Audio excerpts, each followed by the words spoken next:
자, 애굽에서 자녀 구출하기라는 제목으로 말씀을 나누겠습니다. 오늘 저녁에 함께 예배하는 우리 모두에게 한 가지 공통된 소원이 하나 있을 거라고 생각을 합니다. 우리의 공통된 소원이란 하나님 기쁘시게 하는 삶을 살기를 원하는 거죠. 맞습니까? 예, 하나님의 자녀들, 하나님의 백성들에게는 공통된 소원입니다. 마치 자녀가 내 부모를 기쁘게 하기를 원하는 것처럼 성도는 하나님을 기쁘시게 해드리기를 원하죠. 하나님의 선하시고 기뻐하시고 온전하신 뜻이 무엇인지 알아서 그 뜻을 잘 맞추어 드리고, 그래서 여름날의 냉수와 같이 하나님의 마음을 시원케 해드리기를 원하는 소원이 아마 하나님을 경외하는 모든 백성들의 마음속에 다 있을 거라고 생각합니다.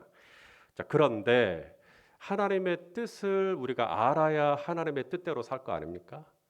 하나님의 뜻을 알고 하나님의 뜻을 분별하고 그래야 하나님의 뜻대로 살면서 하나님을 기쁘시게 해드릴 텐데, 하나님의 뜻을 알기가 물론 사람을 죽이냐 마냐 이런 정도는 알죠.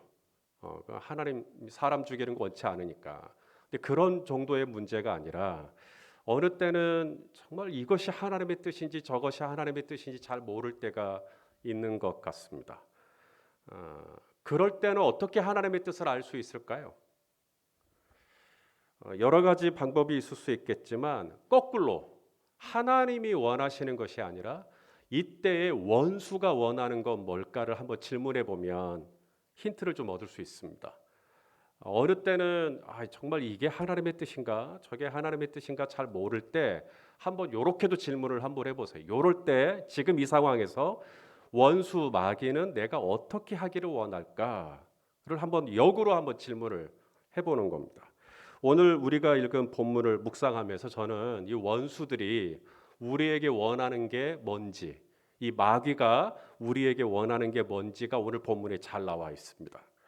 자, 먼저 이 원수들은요, 내가 하나님 앞에 겸비한 삶을 사는 걸 원치 않습니다. 자, 오늘 우리가 지금 애굽에 내린 10가지 재앙 중에서 8번째 재앙을 지금 보고 있습니다. 메뚜기 재앙입니다. 메뚜기 재앙이 시작된 건 아니고요. 메뚜기 재앙이 예고가 되고 있습니다. 이미 그 이전에 우박이 하늘에서 불덩이와 함께 내리는 것을 보았습니다. 우박이 내릴 때 하나님의 은혜로 다른 농작물들은 다 피해를 봤지만 밀과 쌀보리는 하나님께서 지켜주셨다라고 말씀하고 있습니다. 진노 중에라도 긍휼을 잃지 않으시는 하나님의 성품이 잘 나와 있습니다. 그렇게 우박이 불덩이와 함께 떨어지는 중에도 쌀과 쌀보리 그리고 밀, 이거 사람이 먹는 거잖아요. 이건 지켜주시는 거죠. 그런데 애굽왕 바로가 그렇게 얻어맞으면서도 하나님 앞에 겸비하지 않았다, 마음을. 자, 우리 오늘 본문이죠. 3절 우리 한번 읽어볼까요? 시작.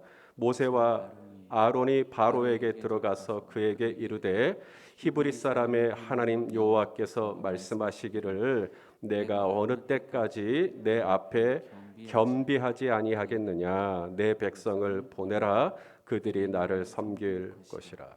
자, 어느 때까지 내 앞에 겸비하지 아니하겠느냐, 이 말은 주님이 원하시는 게 뭐라는 거예요? 내 마음이 하나님 앞에서 늘 뭐하기를 원하는 거예요? 겸비되어지기를 원하는 겁니다. 겸비가 뭐죠? 우리 한세명 집사님의 따님 이름이 겸비입니다. 겸비.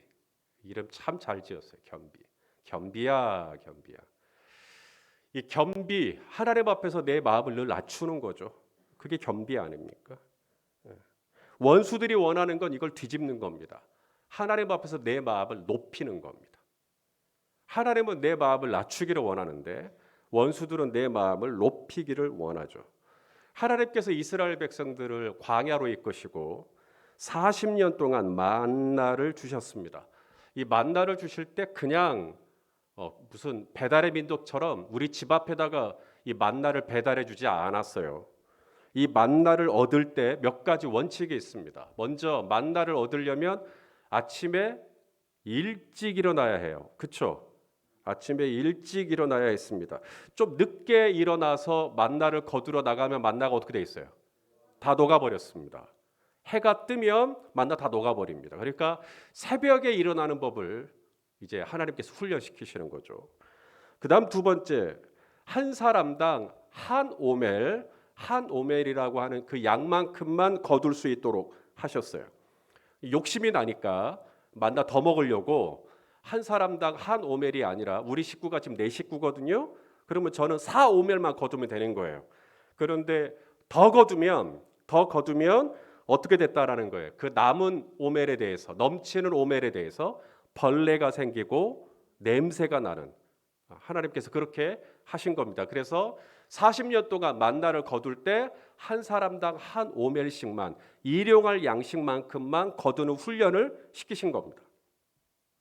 또 하나 하나님이 훈련시키신 것 중에 하나가 안식일 성수 훈련이었습니다.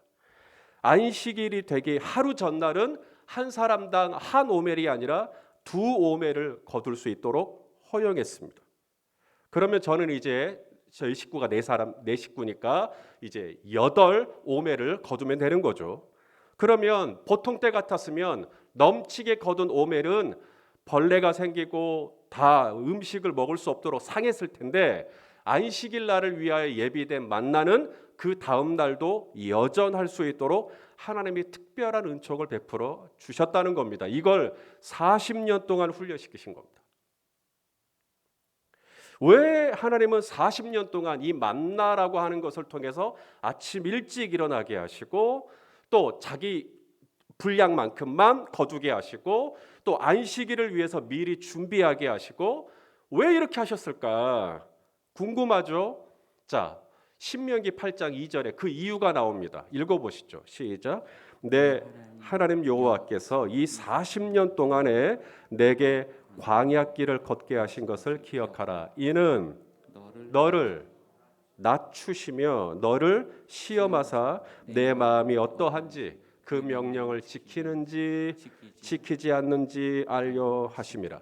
자, 40년 동안 이스라엘 백성을 광야로 이끄시고 또 만나를 먹이시고, 이유가 뭐라는 거예요? 내 마음을 겸비하게 하시기 위해서. 하나님 앞에서 내 마음을 낮추지 않으면 이 광야 안 끝납니다.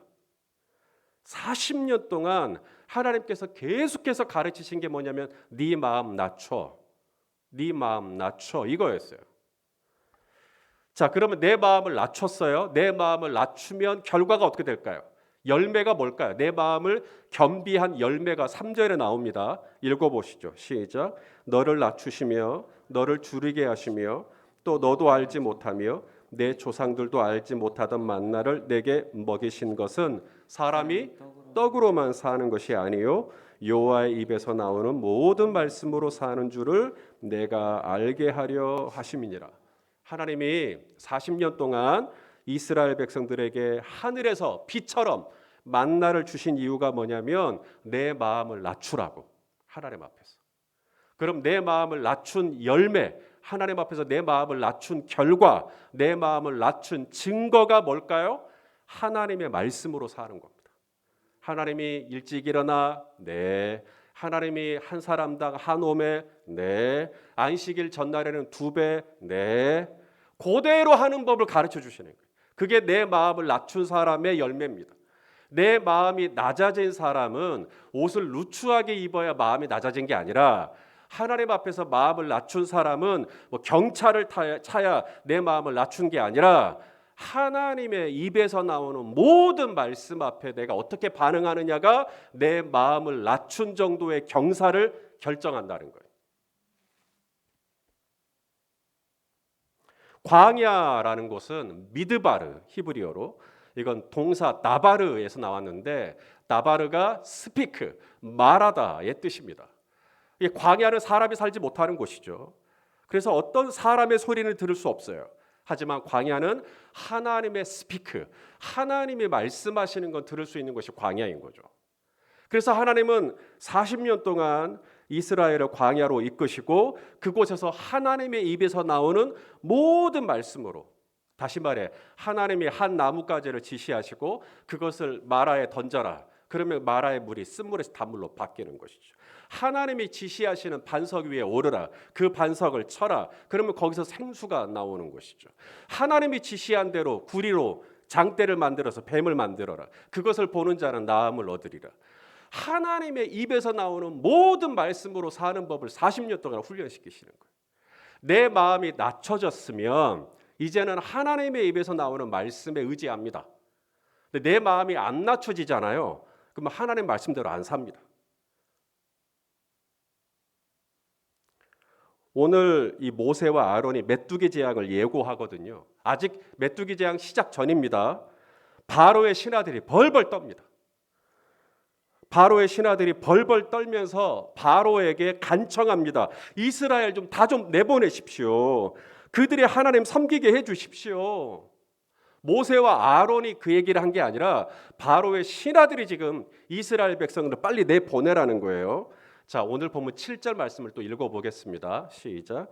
바로의 신하들이 그에게 말하되 어느 때까지 이 사람이 우리의 함정이 되리이까. 그 사람들을 보내어 그들의 하나님 여호와를 섬기게 하소서. 왕은 아직도 애굽이 망한 줄을 알지 못하시나이까 하고, 신하들까지 나서서 이렇게 얘기했으면 바로도 태도를 좀 바꿔서 이스라엘 백성을 풀어주면 얼마나 좋겠습니까마는 바로는 그래도 말을 안 들어요.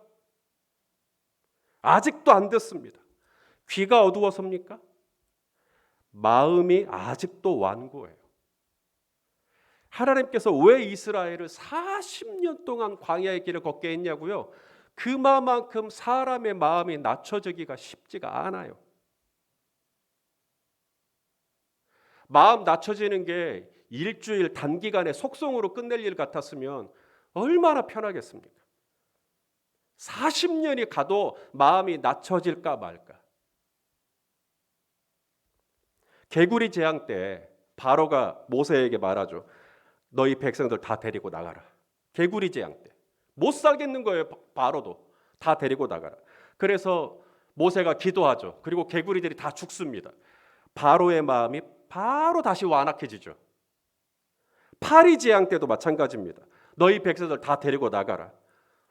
모세가 기도합니다. 파리들이 싹 사라집니다. 다시 또 마음이 완악해집니다. 우박들이 하늘에서 떨어지니까 바로가 회개를 합니다. 이건 내 죄다, 내 죄다. 하나님은 옳았고 나는 틀렸다. 회개를 합니다. 모세가 기도합니다. 우박이 그쳤습니다. 다시 또 완악해집니다. 여러분, 이게 바로만 이러는 겁니까? 지금 바로는 모든 죄인을 대표하는 대명사입니다. 우리 안에 있는 이 죄성은 하루 만에 만들어진 게 아닙니다. 아담과 하와 이후로 수많은 세대를 흘러서 우리 안에 퇴적된 죄성입니다. 하나님은 이스라엘 백성들만 광야로 인도하신 게 아니라 오늘 저와 여러분이 살고 있는 이 세상도 광야죠. 이 광야 같은 세상, 광야 같은 세상. 하나님은 오늘도 내일도 이 광야로 저와 여러분을 부르십니다. 그리고 그곳에서 내 마음을 낮추기를 원하시는 거죠. 내 마음을 낮춘 증거가 뭔가? 하나님, 저희가 어떻게 해야 합니까? 하나님 말씀해 주십시오. 마음을 낮춘 거예요. 그게 마음을 낮춘 거예요. 하나님께서 이 광야에서 우리를 계속 가르치시고 언제 이 훈련 끝나는가? 하나님 앞에서 내 마음을 낮추고 천부의 의지 없어서 손 들고 옵니다 하면 광야 끝. 내가 마음이 많이 낮아졌구나. 그 증거가 뭔가? 떡으로만 살려고 하지 않고 하나님의 입에서 나오는 말씀으로 살려고 애를 쓰면 쓸수록 당신의 마음은 많이 낮춰져 있다는 증거가 되는 겁니다. 근데 아직도 나는 하나님의 말씀 들으려고 생각하지 않고 하나님의 말씀을 들을 필요성도 별로 느끼지 않고 아직도 나는 이렇게 하면 될 것 같고 저렇게 하면 될 것 같고, 예, 죄송하지만 아직 낮춰진 거 아닙니다. 조금 더 광야를 좀 도실 필요가 있습니다. 하나님이 그렇게 하십니다.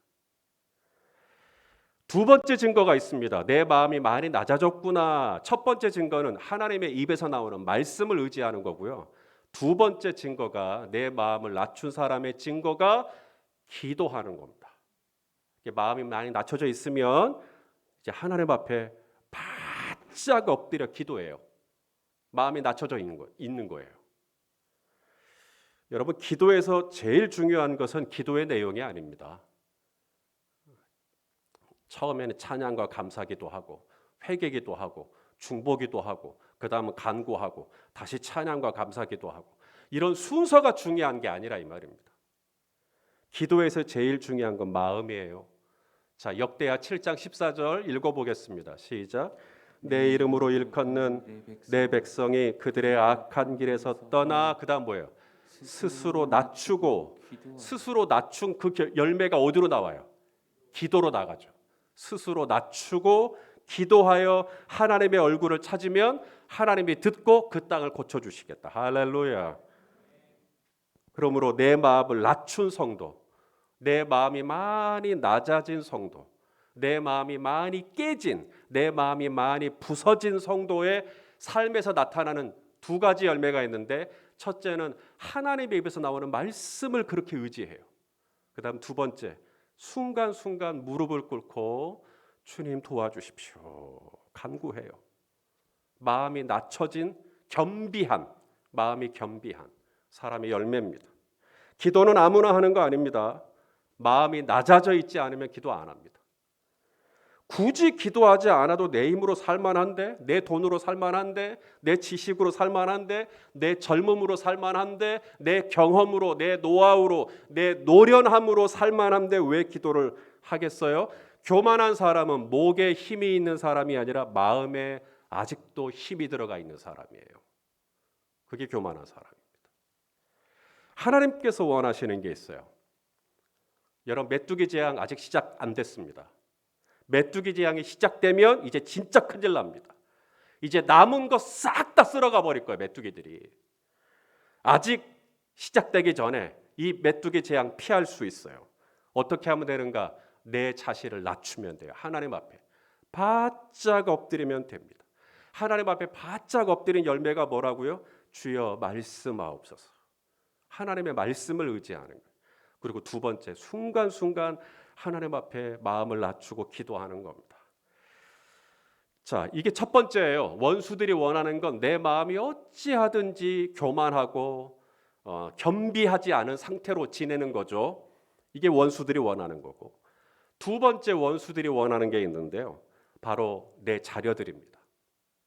우리가 이제 다음 세대라고 부르는 이 바로의 신하들이 바로에게 강청을 합니다. 이스라엘 백성들 좀 다 좀 내보내주십시오. 이대로 가다가는 애굽이 콩가루가 되겠습니다. 그래서 오늘 바로가 모세와 아론을 다시 불러요. 그리고는 너희 백성들 다 나가라는 거예요. 단 누구를 남겨두냐면 너희 자녀들은 남겨두고 장정만 나가라고 이야기를 합니다. 참 요상한 이야기입니다. 자, 10절과 11절 우리 한번 읽겠습니다. 시작. 바로가 그들에게 이르되 내가 너희와 너희의 어린 아이들을 보내면 여호와가 너희와 함께함과 같으니라. 보라, 그것이 너희에게는 나쁜 것이라. 그렇게 하지 말고 너희 장정만 가서 여호와를 섬기라. 이것이 너희가 구하는 바니라. 이에 그들이 바로 앞에서 쫓겨나니라. 보내려면 다 보내지. 너희 자녀들은 여기 있어라. 이게 원수들의 전략입니다. 원수들은 우리로 하여금 하나님의 뜻에, 우리는 하나님 뜻에 순종하는 게 우리 소원이지만 원수는 우리가 하나님의 뜻을 거역하는 것이 원수의 소원이기 때문에 우리가 어찌하든지 하나님의 뜻대로 살지 않도록 하려면 원수들이 쓰는 전략, 자녀들을 붙들고 있는 겁니다. 왜냐하면 자녀들이 애굽에 있는데 애굽에서 나올 리가 없죠. 자녀를 사로잡으면 어른들도 잡게 된다는 걸 사탄은 아는 겁니다. 지금까지 우리는 애굽에 내린 재앙들을 보았어요. 나일강이 피로 변한다든지 개구리들이 뛰어다닌다든지 이와 파리와 가축 돌림병과 악성 종기와 또 지난 시간 하늘에서 우박이 내렸고 오늘은 메뚜기입니다. 자, 이 모든 재앙은 우연히 일어난 게 아닙니다. 하나님께서 가르치시는 목적이 있는데 바로 내가 여호와인 것을, 애굽의 내가 여호와인 것을 알게 하려 함이라고 말씀하셨습니다. 그런데요, 오늘 이 8번째 메뚜기 재앙에서 하나님이 이전에 언급하지 않았던 한 가지를 말씀하십니다. 이전에 내린 모든 재앙은 애굽 사람들, 바로와 애굽의 신하와 바로의 신하와 애굽 사람들에게 향한 메시지였는데요, 메뚜기 재앙은요, 이스라엘 다음 세대를 향한 하나님의 메시지가 있다라고 말씀하십니다. 자, 오늘 본문 2절 말씀입니다. 읽어보겠습니다. 시작. 내게 내가 애굽에서 행한 일들 곧 내가 그들 가운데서 행한 표징을 내 아들과 내 자손의 귀에 전하기 위함이라.